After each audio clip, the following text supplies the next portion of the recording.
हेते हां पछुआत में करा लेबै न हां तो पानी दे छे से बाहर जेते बुझलिए हां हां हां या रोड पर पानी नहीं लागते हां हां ई बात ठीक छे हां अच्छा अगुवैत में करे भी तो अगुवैत में दुइये कट्ठा जमीन छे अच्छा सुन अगुवैत में जे करे भी कि अगुवैते में अहाँ की सुविधा होया से बताओ देखी पछुआत जे करे भी ने हां पछुआत में हां ओइ में से खाली दर्रा बाल निकलते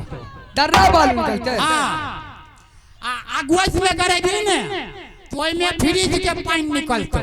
तैसे बढ़िया जे छै न हां दूर छे अगुवैते में करबे ले अच्छा ठीक छे अगुवैत में जे करे भी से जगह जमीन साफ सुथरा छौ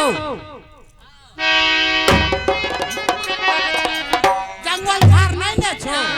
अगुवैते में करे भी हां तो चल हमरा संगे काट देबो चल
सैया